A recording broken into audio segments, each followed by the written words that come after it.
one of my favorite bands now. So a chance to get to go see them tonight's awesome. Yes. Awesome. Well, the rare Part of pleasures Terry in life. Nixon will be played today by Leo. You know, we need to add Leo as a co-host because he's now getting more screen time than Julius. Oh, that won't last. You don't think that'll last? No. Yeah. you missed the hairstyling that Leo was doing for Terry beforehand. It was always getting coffee. It was very, very inspired. That's not what we're calling it. We're calling it inspired. Well, that, or I think poor Leo just couldn't realize why, Terry was long haired, because he, try to do a bit and then the rest of the hair would get stuck, and then and then he realized he had to groom again and it would just repeat. So he's committed to his craft, but he's not very bright. Terry's currently having a fight with the cat. Jesus Christ. All right, folks, I hope you're enjoying this insanity. Yes. Those of you who are watching, those of you who are hearing, you just have to imagine Terry playing with a slightly, not really chunky, but very solid tabby. Round 2, ding, ding, ding. My money is on Leo. He's not wrong. Yep. In the Mixon household, the cats always win. We should get this train wreck started. Howdy, folks, and welcome to another episode of the Dead Robot Society. I am Paul E. Cooley. Joining me, as always, Veronica Jaguar and Terry Mixon. I'm afraid to say what Terry's moniker is today because, well, Veronica's got her bell ready. But, yeah, so anyway. Should get one. Yeah, you probably should get one. I'll send you one. How the hell are you two? What have you been up to? Busy. So busy. So busy. So busy. That doesn't sound like a complaint because, it's not. I should never, be careful what you wish for because you just might get it. Success has arrived. Oh, no. And that's the thing. Last year was not the best year for being booked. And so I put more effort into, reaching out to people and following up a little more. And the universe said, oh, you want this? Here. So I have 6 books, 3 non-book related. Well, 1 nonfiction, 1 fiction, and 1 branding, I guess. Yeah, that works. Gig, branding. That would work. That's, and then I just got I landed another audition for a larger publisher, that I get to work into all of that because I get to be directed while I'm doing it. And I've never had that happen. So, oh boy. Yeah. So I literally have to log in and have a set time where someone is going to listen to me. Oh, Rick. Sir. I believe she's trying to tell you have no idea. Already been doing that. Because between books and kid schedules and travel and Terry. And Terry. And cats. Well, Terry, what have you been up to? Let's see. Finished all the necessary pre-publication work on the next Last Hunter book, which comes out tomorrow. Yay! I think I'm roughly 40% done with the current novel, the first draft. Let's see. What's my percentage? Almost 45% done. So I'm almost halfway done already with the next book. Definitely it's going to be 16 books. I don't think it's going to make 17. But I need a little bit more runway to make it land. It would feel rushed if I pushed it out to wrap up the entire series by book 15. So I think it's going to end up with 16. 16 But going to be a big book then? I don't think it's going to be any bigger than the others. It's just that I've got too many open plot threads that have to be closed off, and it would feel rushed if I tried to close them off all in 2 books. Gotcha. So I can Understood. get that done. My brain is already going, hey, that next series, let's talk about that next series because I want to write it. I am so looking forward to writing that new series. I cannot explain how That's got to draining be a it big. is. That's got to be a big deal leaving a world where you've known everything for 15, 16 books and diving into something new. It's other than writing the Empire book, which was difficult and different because I was doing it a chapter a week. It doesn't really feel like I was writing another book. It doesn't feel like I took a break. So, this jumping into this new series is going to be the first real step into a brand new universe, a chance to refresh my palette and write different characters. I cannot express how much I'm ready for this to happen. The Did you feel like sorbet of your writing schedule. Say it again? The sorbet of your writing schedule. Yes. A palate cleanser. palate cleanser before he starts back in on another steak meal? That's how that works. 1 wafer thin mint. How did you avoid burnout, man? I don't know that I really struggled with being at risk for burnout because writing stories like this that are in a series is what I like. I like reading series and I like writing series. And it's not been a challenge to feel like I've done this before because every time things feel stale, I shake it up. I introduce some new complication and things go on. And I'm happy with that. But 16 books is going to be a long time. It's got to be close to 3 years that I've been working on this. Yeah, I was going to say. By the time I'm done, it'll be right at 3 years, I think. And that's enough for that series. I will cheerfully set it aside and move on. Discussions were had about potentially a follow-on series in the same universe at some future point. And I'm going to leave the hooks to make that happen. But gosh darn, I am ready to write something that is not related to Last Hunter at all. I'm not surprised. That would drive me nuts. I don't think I could stick with the series that long. It's been an experience. Yeah, I'll bet. It's taught me a lot of things as a writer, and I'm better for it.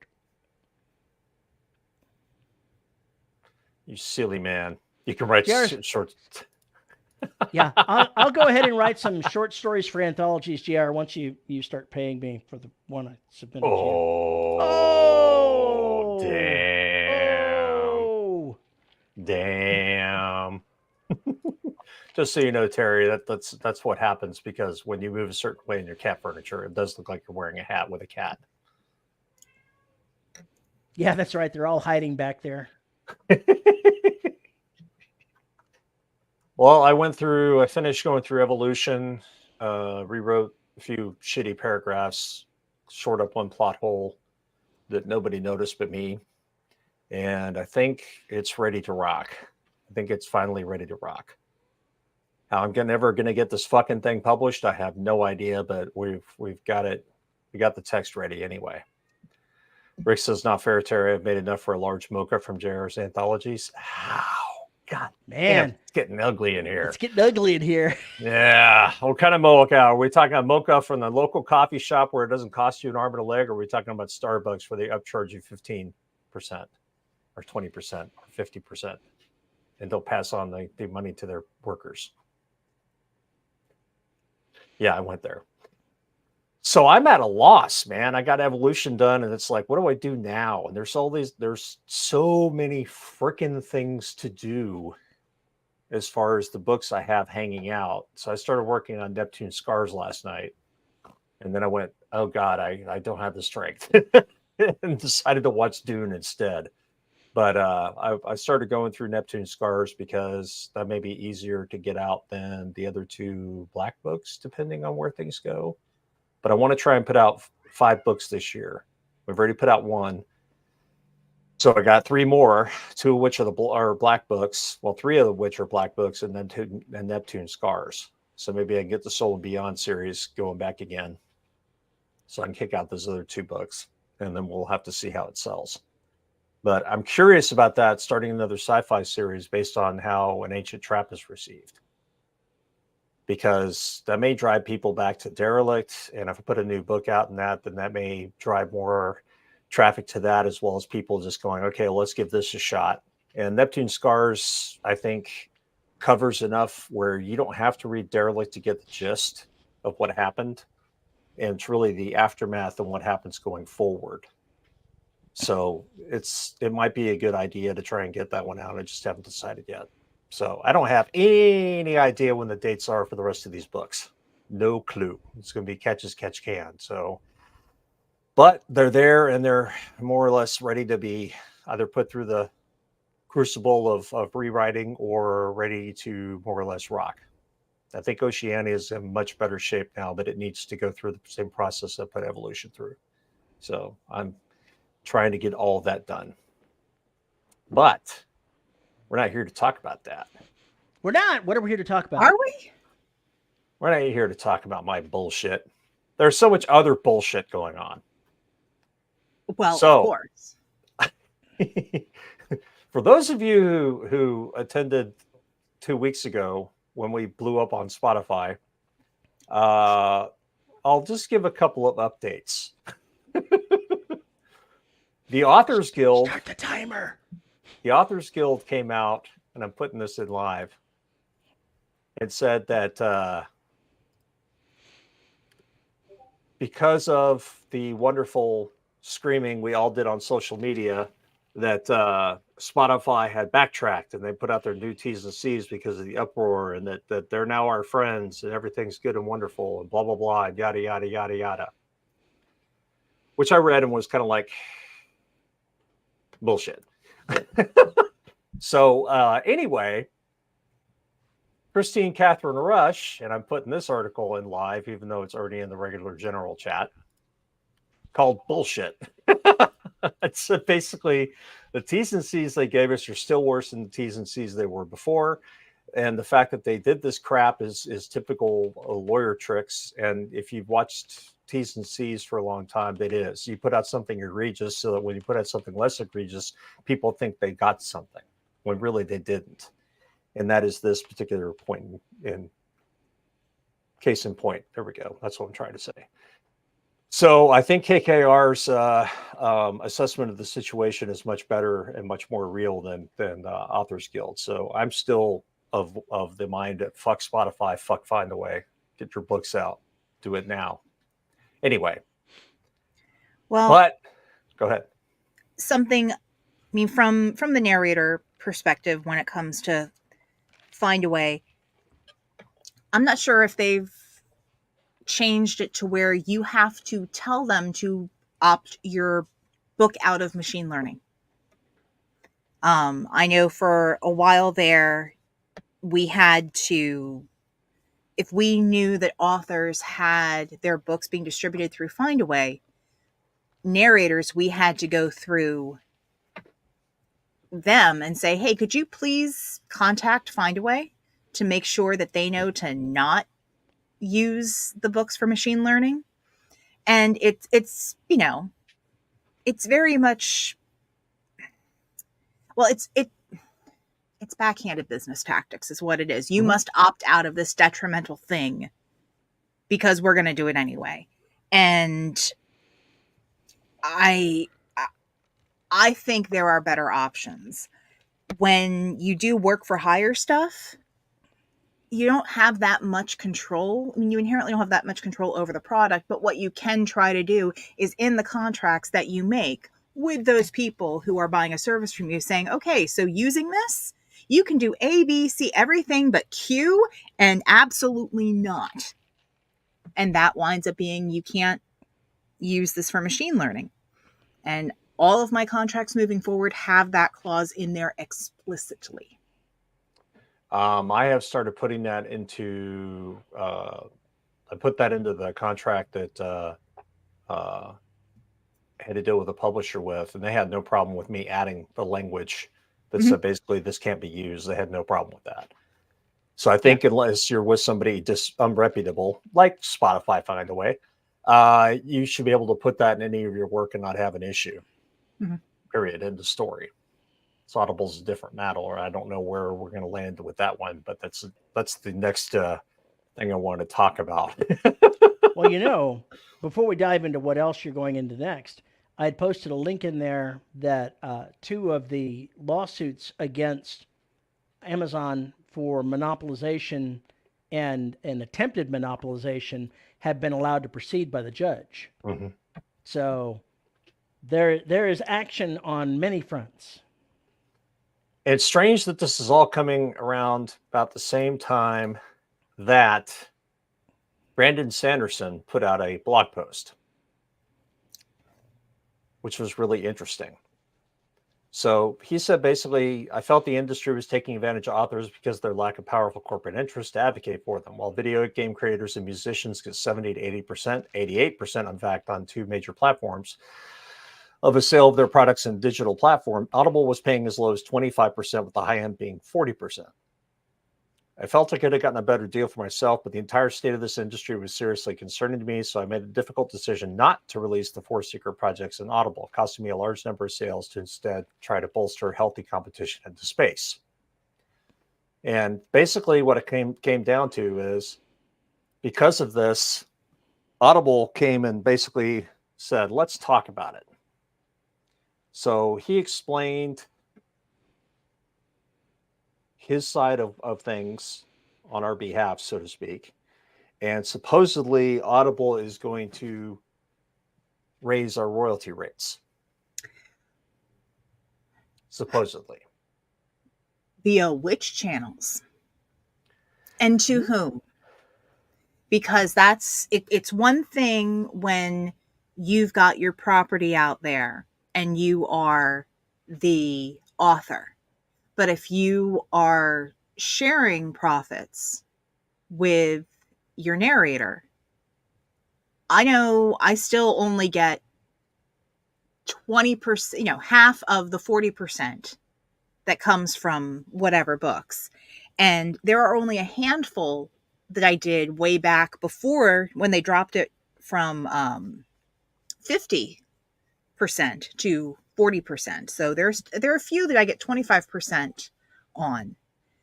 And there are a couple that have done really well, and so one's 26%. Ooh, because it's sold that many, units. But it's throwing out breadcrumbs. It's not solving the bigger issue.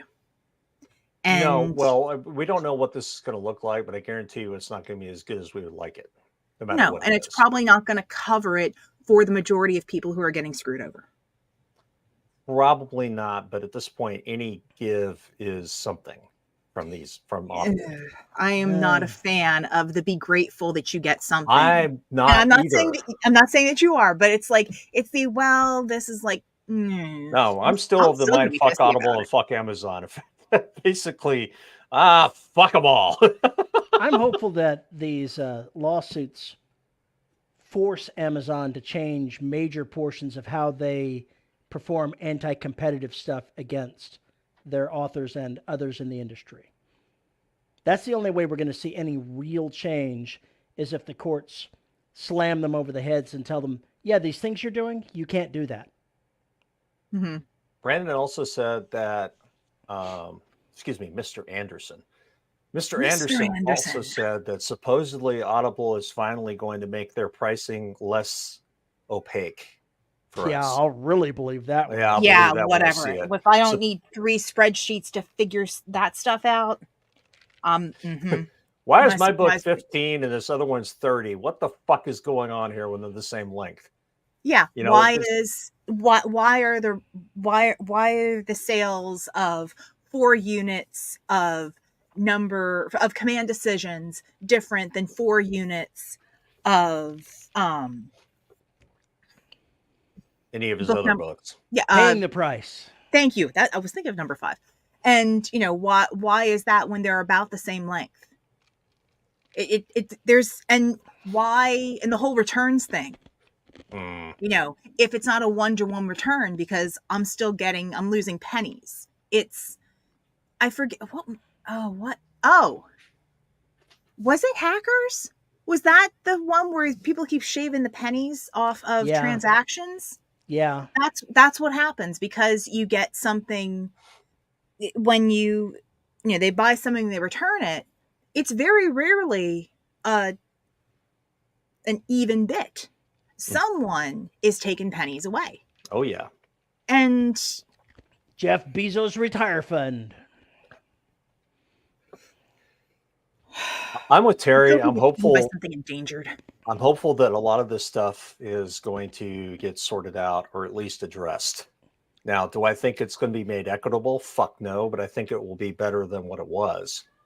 My only concern is that the next thing they're going to roll in is basically, oh, you can get 85% if you let us use your shit for machine learning.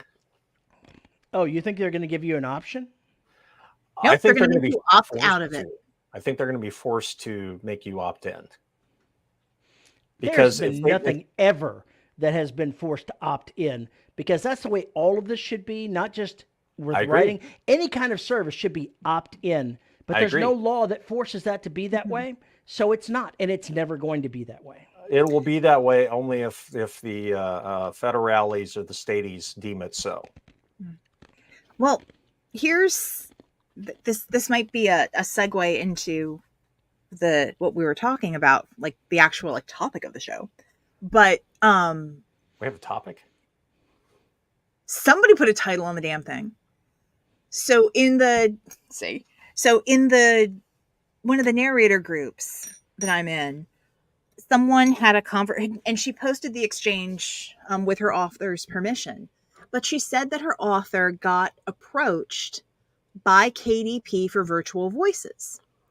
And the author was like, well, F you know, and let her narrator know. And said, oh, by the way, it's really weird because they were asking me about it for books that I already have contracted through an audiobook publisher.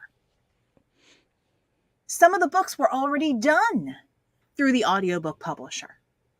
And granted, there is nothing that says you can't have multiple versions of a book done by different narrators, but why would you?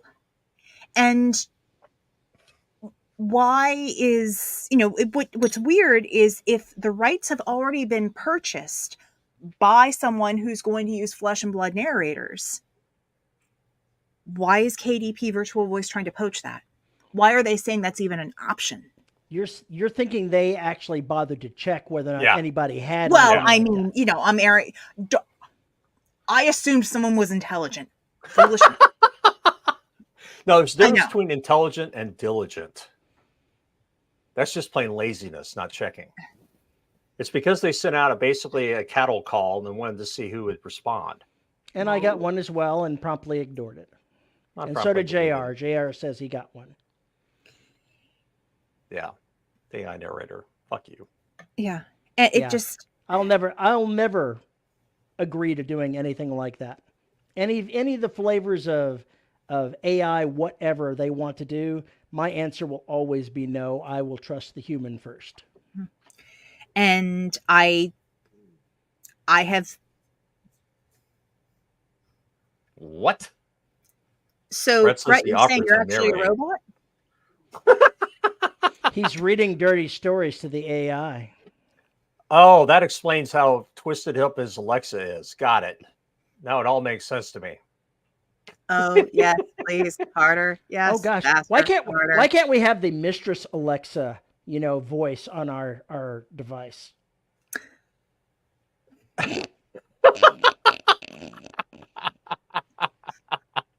I'm sorry, Hal. I can't do that. Well, what we are here to talk about today is guarding your rights. And we're talking about your publishing rights. We're talking about the things that you can sell. You may not even know you can sell with your work. The basic ones are obvious. Obviously, they have the right to publish it. They have the right to market it. They have the right to distribute it. Mm-hmm. Okay, those are the that goes to that saying, because if you don't give those three, they can't publish it. Period. Right. So then you have audiobook rights. Mm-hmm. Then you have translation rights Then you have audiobook rights for each translation. for each translation. Mm-hmm. There you go. You still Yes. got the copyright handbook. Yes. If you have not gotten a copy of the Copyright Handbook and Mhm. read it and understand it, you Mhm. will not know what kinds of rights you might have available to you and what any of these talks mean. Yeah. So Is the back of my hair sticking up or something? Is that what he's talking no, about? no, I'm Not to my Anyway. knowledge. anyway. Shoot, what was I saying? All right. But there are a lot of rights, and we should also point out now, and we'll probably say it again, none of us are lawyers, none of us have law degrees. All of this is anecdotal evidence or stuff that we've experienced on our own or that we know via conversations with colleagues. Do not take this as solid legal advice. Research on your own. Don't take it as weak legal advice either. Yeah. Don't take it I as mean, legal there's- advice. Don't take double as my mother would say, check your sources, cite your sources, and you can find people out there who are versed in IP law who focus on rights and law related to publishing, and do your research. Maybe we should do it this way. I gave the basic, concise version of publishing rights. Mm-hmm. What are rights you would not give away? Before we answer that question, remember that question. Mm-hmm. One of the things that Dean Wesley Smith talks about all the time with data, the income streams that make up your stuff, is he has a thing called the Magic Bakery. It's where you can walk in and there's all kinds of different products there that come from your one single IP. Mm-hmm. You have the audio, you've got the various things, the movie rights, every kind of little thing, and that's what he refers to it as, the Magic Bakery. And I think it's a great metaphor, and I wanted to throw that out there before your question. Oh, no, I like that. So in a more physical sense, let's take the black. That's the property that we're going to deal with right now. Okay. And so we've got the Black Bakery. Somewhere in Houston. Plushies. Look, but We need don't touch. plushies. We can't guarantee that you won't, fall over dead from eating one of the eclairs, but, come on in. What are you willing? What would you have there in your bakery to sell to your patrons that you wouldn't want to have sold at the HEB? One of the wonderful things about intellectual property is you can shave off the finest, thinnest slice of cheese that is a single right for a specific purpose. Mm-hmm. And it can be subdivided so finely that it is unimaginable what you can sign away and do with your stuff. So to give an example of the black, all right, let's see what I've sold thus far. I originally had the book under Severed, and for that I had sold the publishing rights, which included the ebook, trade paperback. It did not include audiobook. It did not include movie. It did not include anything but those things. Everything else was excluded because it wasn't there. If I didn't explicitly give away the right, they don't have it. Mm-hmm. Now, I'm in a situation now where I sold the audiobook rights and somebody else is doing it. I'm essentially getting paid for doing that, for having sold the audiobook rights. I make money off that. Okay. It's not like I gave it away for free. It's not like I didn't know exactly what they were going to do. I made the decision to go with Fireside, and I'm very happy I did. They've done a bang up job on the series. I'm very, very pleased. That is the right that I sold. Okay. It did not include interpretive dance rights. And to be clear, you did not sell that right. You leased that right. I leased you it, yeah. licensed that right. I licensed it. Yeah, I The didn't right sell is it. still yours because you have not gotten rid of it. It is not gone from you. Right. And that's an important legal distinction. Now, the other thing is that only covered English. Mm-hmm. And the other license that I've sold, is German translation of the Black. And that's Which still makes out there. sense because that's the third. It's the next biggest market other than English is the German market. Not Spanish? I don't believe Spanish is actually the second. I believe that German is. I know that German is actually the second biggest audiobook market. Interesting. So, yeah. Interesting. So those are the things that I have licensed. So I've been hit up for movie stuff before. It didn't go anywhere. But that would be another license that I would have to sell if I wanted to get movie stuff. I'd have to sell the license for a treatment. I have to sell the license for an option, or whatever you want to call it, in order to get so they could get the process moving no matter where it goes. And by licensing it, I mean getting paid for it. Mm-hmm. Mm-hmm. Even if there's for options, I think it's like $5,000 or $10,000 or something like that for a movie option, depending. It's not a whole lot of money. Usually the money comes later when they actually make the damn thing. But that's another thing in the bakery to sell. Mm-hmm. I don't sell hardcovers. I could license the rights for somebody to create hardcovers of the books Mm-hmm. if I wanted to do that. I could license an anthology, or not an anthology, an omnibus version of the Black. Mm-hmm. The first 3 books, for instance. There's all those different licensing, and of course, I could license the plushies because everybody wants a Black plushie. You could. Other stuff that you could consider, and it's genre specific, but you could license gaming rights. Mm-hmm. Oh, So yeah, absolutely. You could have a tabletop campaign license right. You could have a card playing game license right. Video game rights, and then think TV about your series. new media. You could have a web series licensing right. Graphic novels. Graphic novels. The manga version of the Black. Manga version, yeah, that's exactly true. So I mean, basically, I guess what we're saying is action figures. Oh my plushies, gosh! action figures. Wait! You could have the Black perfume where it smells like rotting meat and sounds like bacon.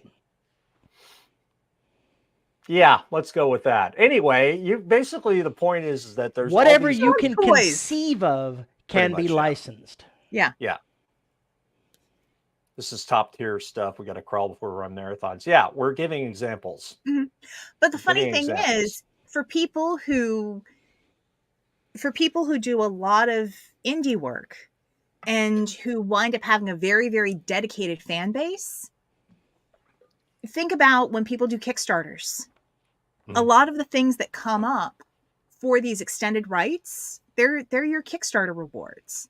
If there was something for if Paul decided to go and put out that hardcover set and did a Kickstarter for it, well, a one-up could be, hey, if we hit this tier of funding, then everyone gets a Black plushie. Be careful, don't put it in direct sunlight. If he went ahead and did the tabletop role-playing game version, he could have his own dice that he does, and it would be like this. Let's see if I can get closer. Oh, the one that says "fuck me" and "fuck you." Except that every single one would say "fuck me." Every single side. Mm-hmm. Oh no! Oh shit! Ow! We're screwed. All of those things. Mm-hmm. Crinkle, crackle, static. Maybe the first 1,000 people to buy in at the top tier get your own special UV flashlight designed to keep you safe. But that's the thing. All of these different things, it's a little bit of creativity, but you can really license and put out anything. And even derivatives. So you talked about a sequel. You could license the rights for a sequel. You could license the rights for an anthology. You could license the rights for a Saturday morning cartoon. Oh, that'll go over well. They don't really Hey, have Saturday kids, morning cartoons why don't we sit anymore. down and have cereal while we watch The Black? Yeah, because it's real friendly. That was Or, sassy, Chris. or maybe a crossover for a Super Bowl performance with the Texans, and suddenly the Black comes out of the middle of. But that's the thing. It's one of those. I know it may never happen. Sorry. J.J. Watt, eaten by the Black. He left. It'd be C.J. Stroud, but okay. Nerds. The black cereal turns your milk gray. And eats your soul. But it's not GMO. It's gluten free. The nutritional information is all blank. It's PETA approved. It's PETA approved. Oh my god! It kills everything. But okay, so but it's knowing. I mean, so part of it is when you're engaging in contracts, read the fine print. Something to know about contracts is if you don't think you understand it, you don't understand it. It is inexpensive, relatively speaking, for an important thing like a contract to hire a lawyer for an hour of his time to go over that contract and tell you what it says in legalese, in their plain words. And something you need to pay close attention to is indeed that fine print. Because a contract can say one thing in the contract, and then the fine print can just negate everything that it just said in the main contract and change it to something completely different. Yeah. That has been done so many times to people. Yeah. And when you're looking at contracts, make sure that the wording says what you are giving, like explicitly say what you are licensing or granting. Don't have it be a group of all things related to this, or just, anything related to the print stuff.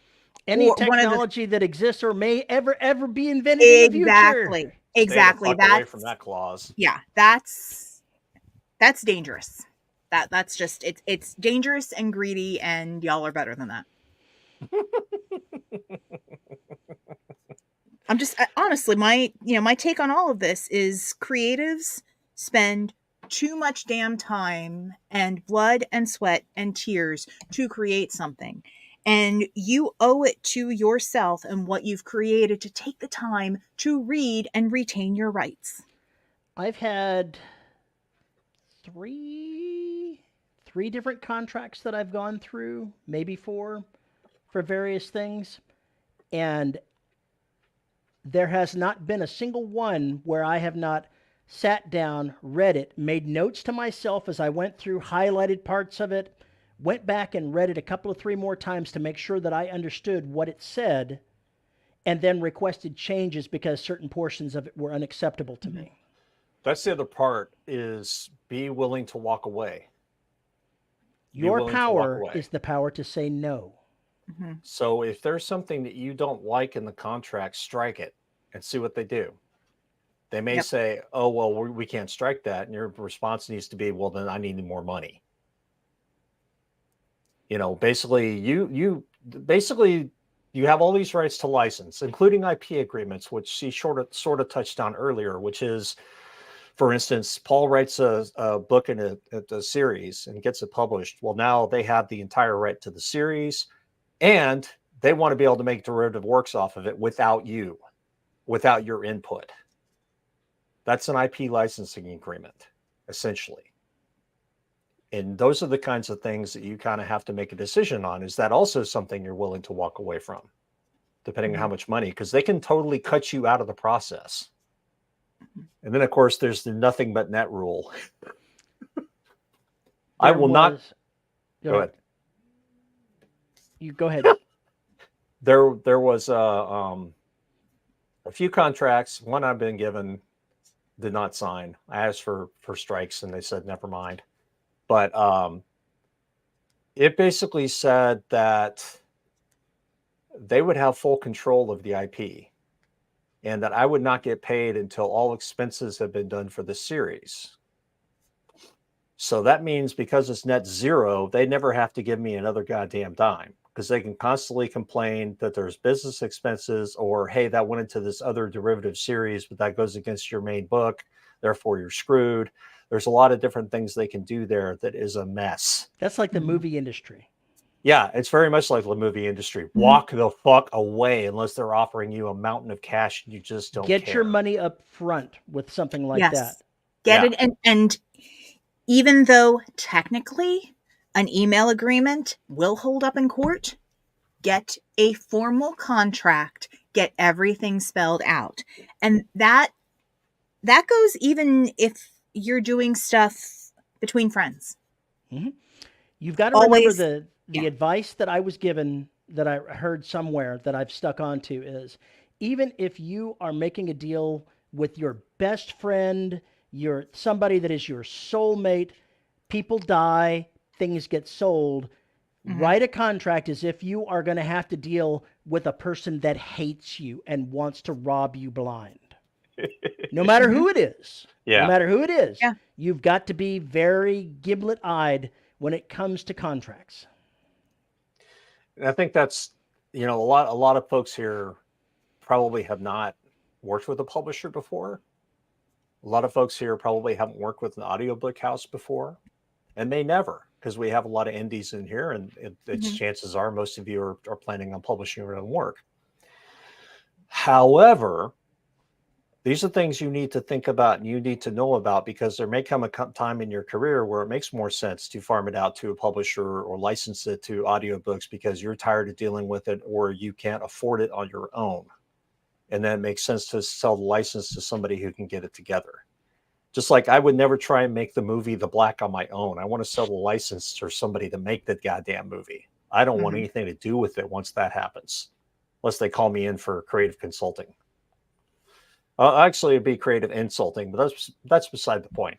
Wait a second now. Hang on. I'm going to have to make a problem with that. What makes you think your insults are all that creative?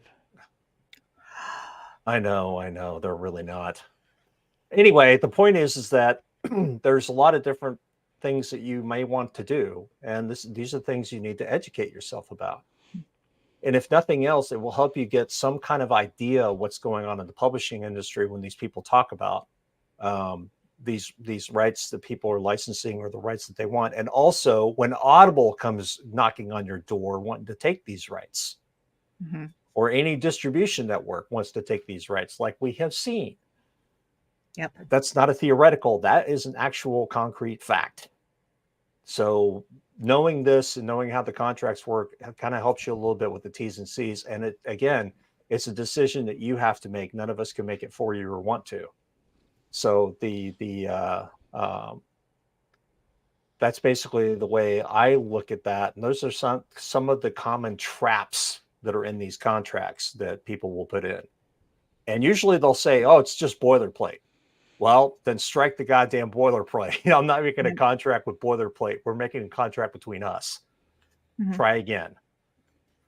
And you have the right to do that. And like Terry said, the most power you have is you can walk away. When I signed the contract with Podium Publishing, I had a discussion with them ahead of time of what was going to be in it. And when I got the contract, there was a little bit more in there than what was discussed. Things that were not good for me as a writer that gave them rights in excess of what I was willing to grant. And I emailed back and said, I'm not going to sign it with these things because we didn't discuss those, and you can either take them back out again or we're done. And they took them out. And one of the things that it was that they took out was they had a clause in there that if I decided not to go with them for a series, that they had 30 days to negotiate with me to try to convince me to do that. That's all fine and good. I don't mind that. But they added language that said, After that 30 days, if you go with someone else, then we have the right to come in and match their offer. And I said, we didn't discuss this. If I decide I don't want you, I don't want you. Mm-hmm. Yeah, the first right of refusal, or we can match the contract, is very sports movie mentality, in my humble It is. opinion. It's so open too. And what it means is that even though I assigned rights for one series to them, that they would be involved in everything I did going forward. Every single audio that I did going forward, they would have the right to just continually harangue me about it if I allowed something like that to go on. And I'm like, no. If I decide you're done, you're done. And that's another thing, is an escape route. Make sure you have an escape route, or at least a plan. And that plan may be, I'm going to stop writing the series and wait for the license to run out. The license in something you can do. the podium thing was the same as the 7-year one that Audible has. Right. Okay. So yeah, I'm coming up on the halfway mark, another long series with Cheney, and I can go ahead and start chopping podium out of my life.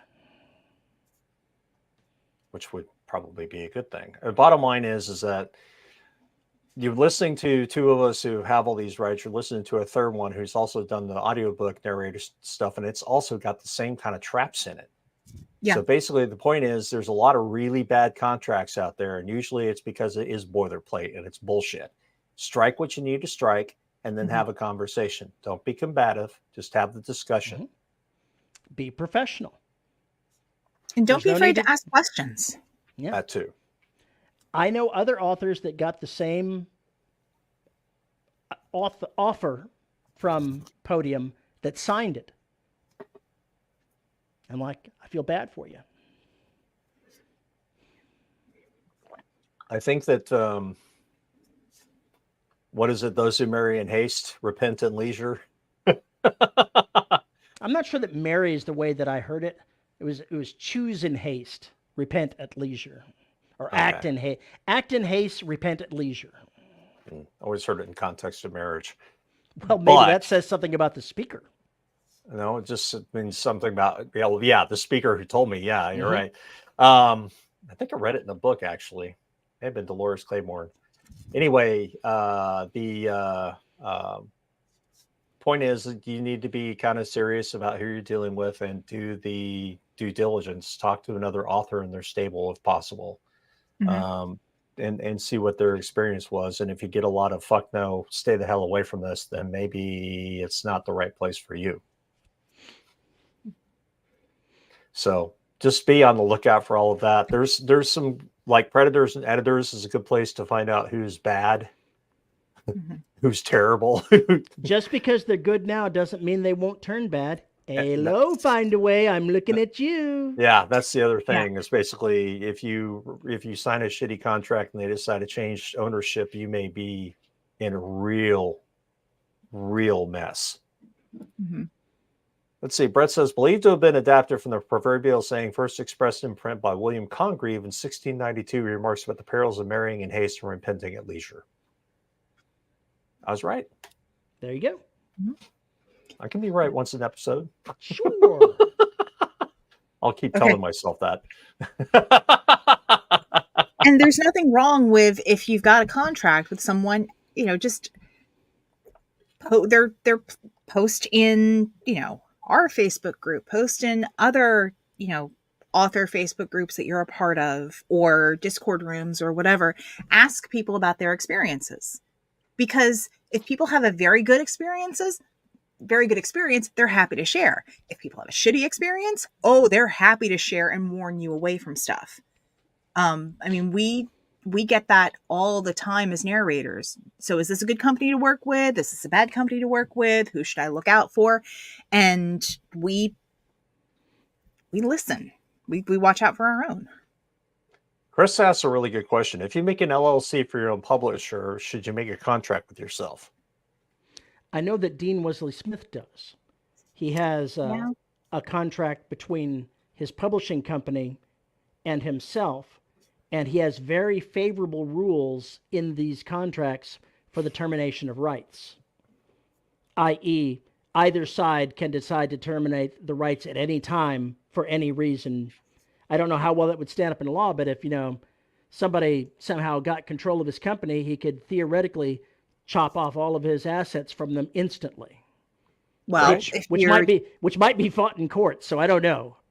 Well, if you're in a marriage and those,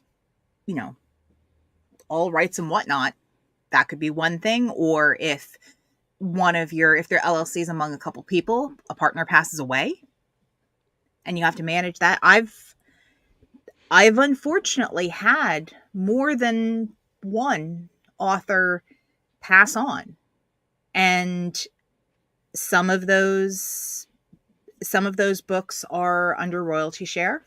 They'll never get out of royalty share. But the other thing is I can't re-record them either. Right. And, sometimes some of those projects, live and learn. It might be nice to, punch it up after 10, 12 years. Can't do that because I don't know who has the rights anymore. That's an issue.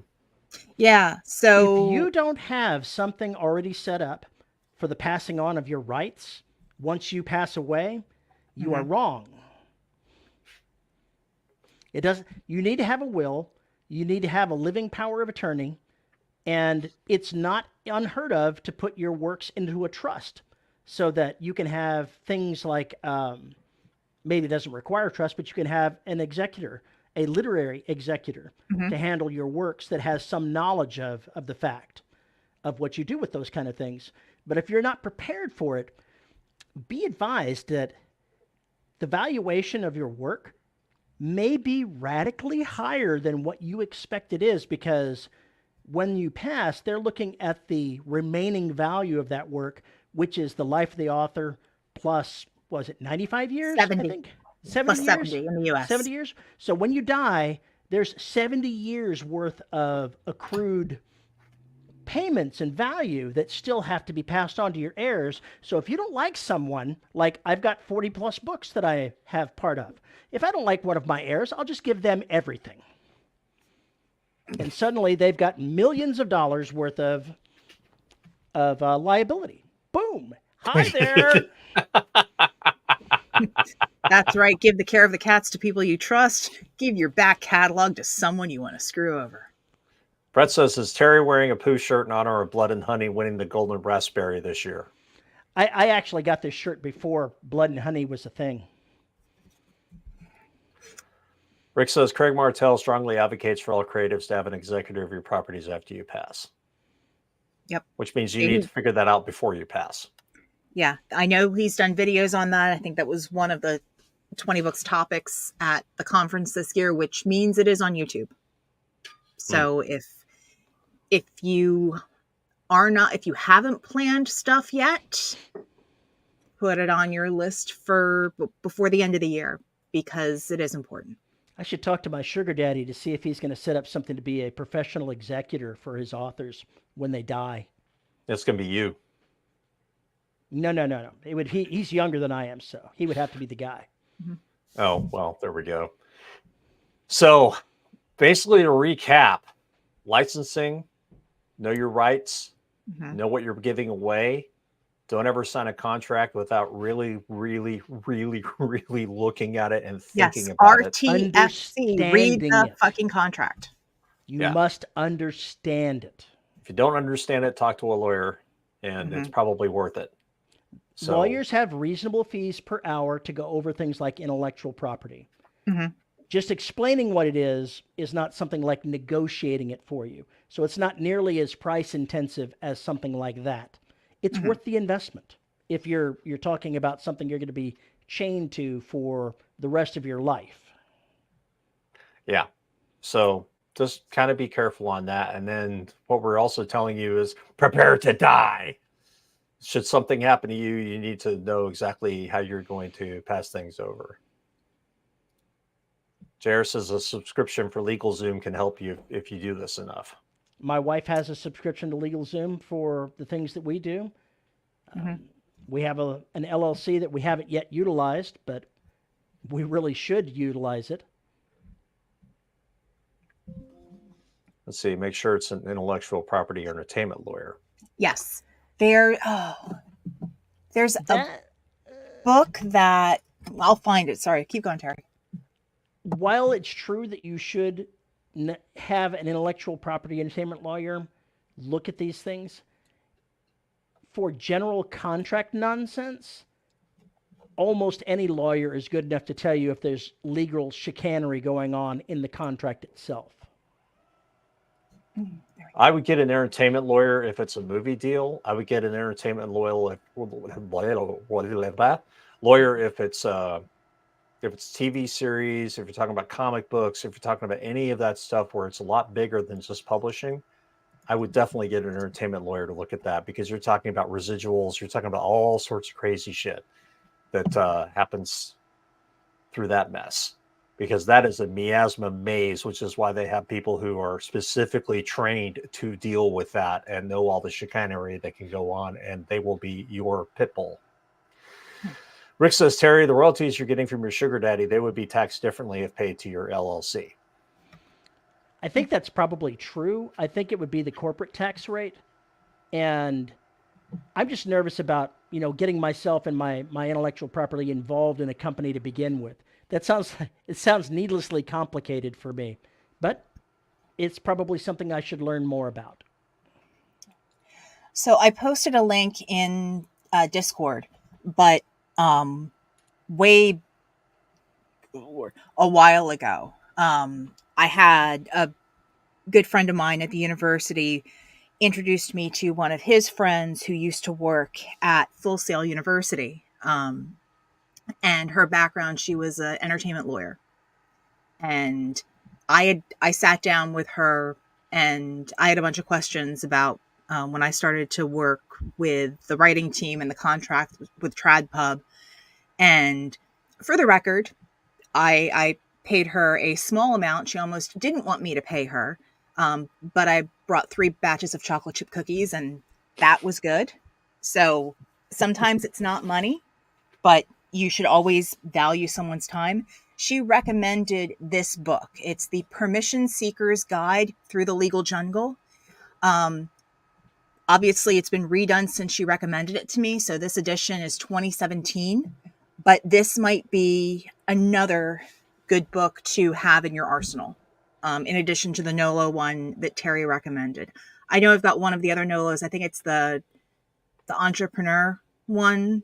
So the business and taxes, that's a very good series to have at your disposal. But if, kind of a side thing, if you're running your writing like a business, educate yourself on business practices and legal practices. Keep those resources at hand so you can refer to them. Yep. I think it pretty much covers everything. Does it? It covers everything I wanted to discuss today. Oh, we stayed on topic? We did. No. We did. We stayed on topic for 40 minutes. It's amazing. It's like a new record for us. Damn. What do we do now? Pretty sad. I don't know. That's a good question. I'm pretty sure chat doesn't have any good questions. They only have snark. And innuendo. Don't forget the innuendo. Although they have had some good points today. Thank you, chat. You get +1 chat points today.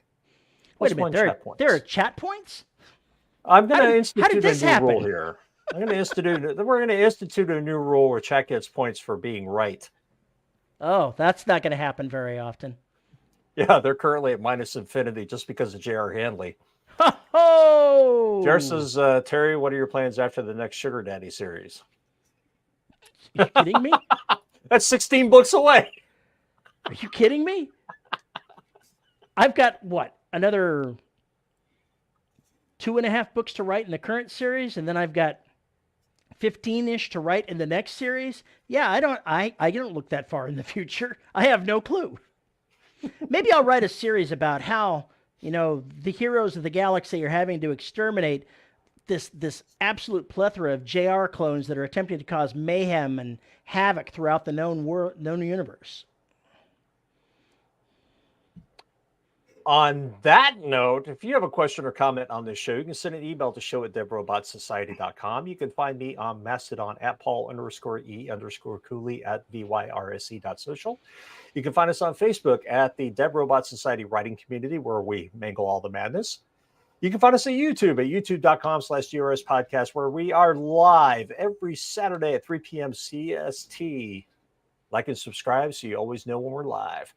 And if you want to support the show, you can find us at patreon.com/GRS Podcast and buymeacoffee.com/GRS Podcast, where for as little as $1 a month, you get access to warm leatherettes and spanking. That's what we're going with today. I see. I also have a tendency to, lie. And at $10 level, you get your names read. And our $10 patrons are Nate Cosby, Antoine Batts, Tony L. Joy, Rick Shaw, Lisa Slack, Isabel Cushy, and Tim Niederreiter. Thank you to all of our patrons for making this show possible. And with that, wow, I got through that without a single flub, I think. That's amazing. We stayed on topic and you got through that without messing up? I know. I didn't know. What the hell? I don't know. It's professional or something. Must be all the coffee I've had today. Can you see my eyes? Twitching. With that, we are out of here. Enjoy your Saturday. Thanks for hanging out with us and spending time and for some of the great comments that didn't come from JR, because we all know those are terrible. With that, we are out of here. We'll see you patrons in 9 minutes.